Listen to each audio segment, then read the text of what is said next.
নমস্কার বন্ধুরা, গল্প সংকলনে তোমাদের সকলকে স্বাগত। আশা করি সকলেই খুব ভালো আছো। আমার আজকের গল্প ভৌতিক চক্রান্ত, লিখেছেন হিমাদ্রি কিশোর রায়। গল্পটি তার কিশোর ভৌতিক সমগ্র থেকে নেওয়া হয়েছে। শুরু করছি গল্প ভৌতিক চক্রান্ত। শিল্পী প্রমোদ রায়ের নাম অনেকেরই কাছে সুপরিচিত। আমি উদীয়মান চিত্রকর ও ভাস্কর প্রমোদ রায়ের কথা বলছি। ছবি আঁকায় এবং মূর্তি গড়ায় তার সমান খ্যাতি। সে বাস করত নিমচাঁদ মল্লিক স্ট্রিটের একখানা ভাড়া বাড়িতে। স্ত্রী ছাড়া তার পরিবারে আর কোনো লোক নেই। বাড়িখানা ছোট হলেও তার কোনো অসুবিধে হতো না। নিচের তলায় তার কারুকক্ষ বা স্টুডিও। তার দিনগুলি কেটে যাচ্ছিল দিব্যি নির্ভাবনায়। কিন্তু হঠাৎ হলো এক মুশকিল। বিনা মেঘে বজ্রাঘাতের মতো এক নোটিশ এসে হাজির। এ বাড়ি ছেড়ে তাকে উঠে যেতে হবে। কলকাতায় তখন ভাড়া বাড়ির একান্ত অভাব। পাড়ায় পাড়ায় উদ্বাস্তুদের ভিড়। মোটা টাকা সেলামি এবং দ্বিগুণ চতুর্গুণ ভাড়া দিতে চাইলেও খালি বাড়ি পাওয়া ভার হয়ে উঠেছিল। অধিকাংশ বাড়িওয়ালাই পুরনো ভাড়াটিয়া উঠে গেলে খুশি হয়, নতুন ভাড়াটিয়া বসিয়ে বেশি লাভ করবার লোভ। প্রমোদ বাড়িওয়ালার দাবি সহজে মানতে রাজি হলো না। বাড়িওয়ালা নালিশ করল, মামলা হলো এবং মামলায় হেরে গেল প্রমোদই। বাড়ি ছাড়বার জন্য সে সময় পেল মাত্র 1 মাস। ইতিমধ্যে ঘটতে লাগলো অদ্ভুত সব কাণ্ড। প্রমোদের ঠিক পাশের বাড়িতে থাকতো নরহরি দাস, মফস্বলের লোক। কলকাতায় বাস করত ব্যবসা সূত্রে। মাঝখানে একটা পাঁচিল টপকালে তাদের বাড়ির ছাদ থেকে অনায়াসে প্রমোদের বাড়ির ছাদের ওপর এসে পড়া যেত। নরহরির চেহারাখানি ছিল আদর্শ গদিওয়ালার মতো।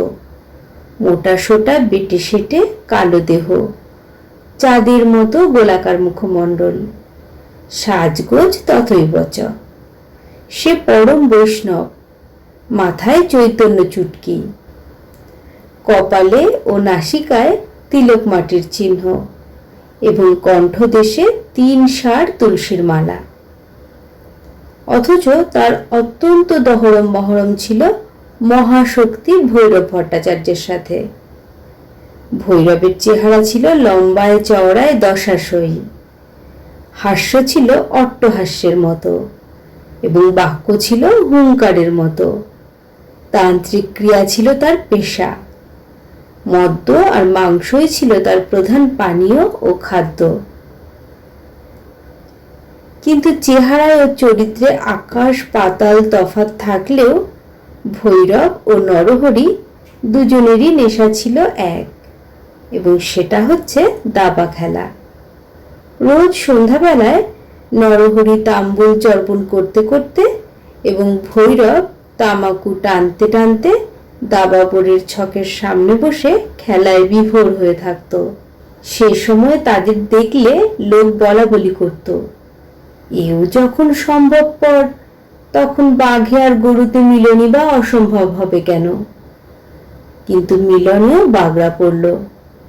আচম্বিতে মেনিনজাইটিস রোগে নরহরি হলো গতাশু, এবং সে বাড়ি ছেড়ে দিয়ে দেশে চলে গেল তার পরিবারবর্গ। ভেঙে গেল সেখানকার দাবা বোর্ডের সান্ধ্য আসর।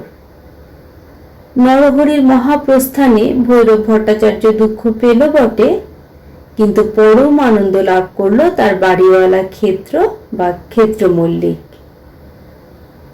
নরহরি ভাড়া দিত মাসিক 50 টাকা।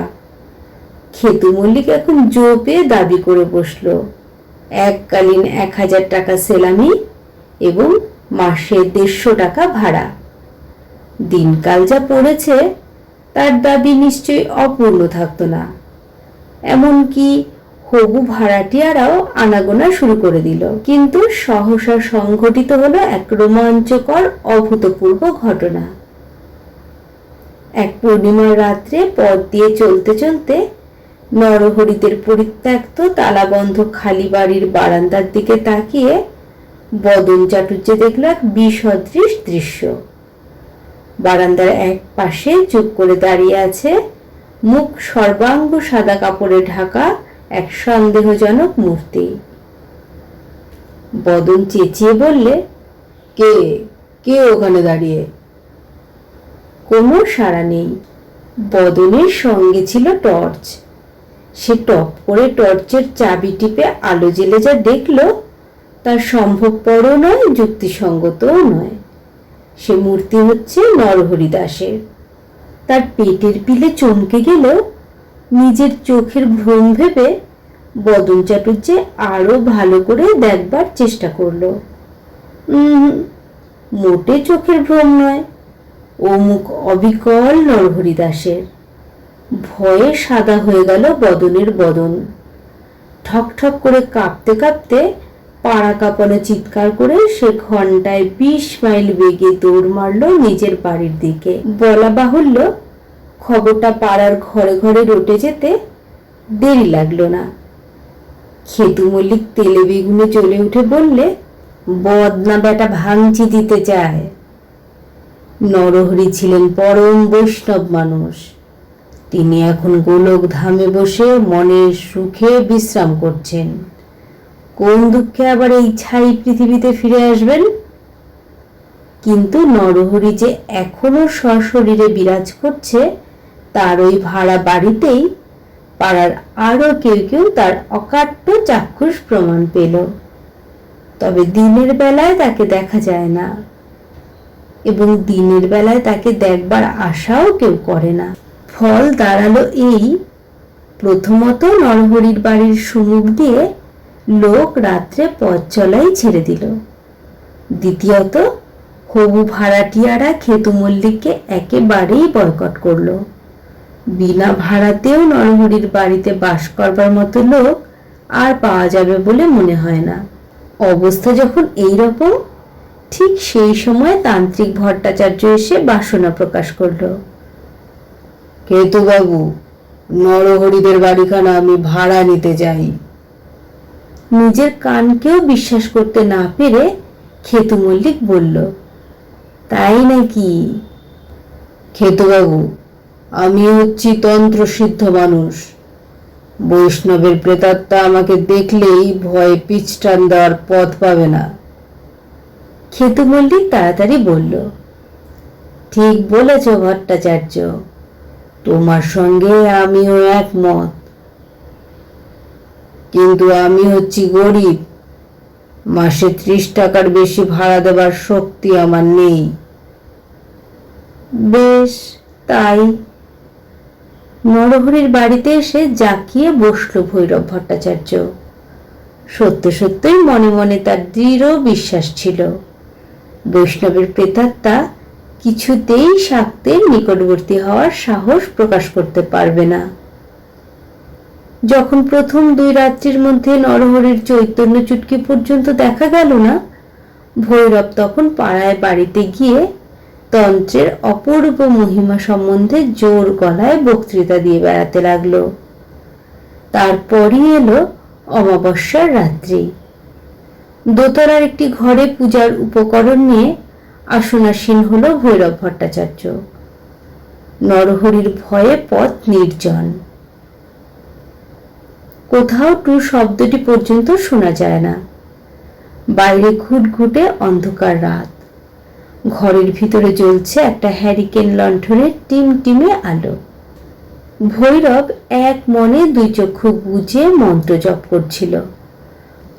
আচমকা একটা বিকৃত অনুনাসিক কণ্ঠস্বর শোনা গেল, ভৈরব, এক চাল দাবা খেলবে ভায়া?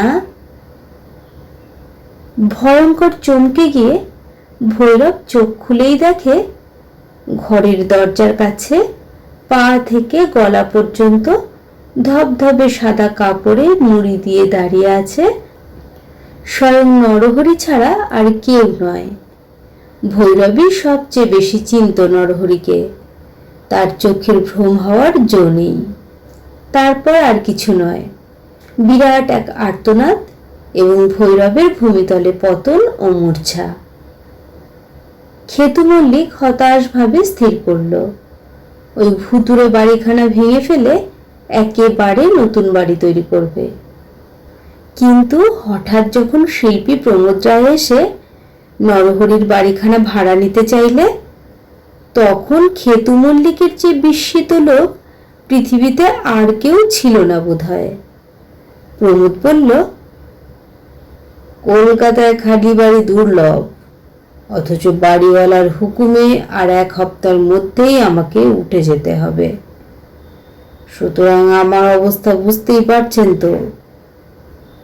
খেতু মল্লিক বলল, বেশ বাবা, আমি বেশি ভাড়াও চাই না, তুমি মাসে 25টি টাকা দিও। তাহলে ওই 25 টাকা অগ্রিম নিয়ে 3 বছরের করারে আমাকে চুক্তিপত্র লিখে দিন।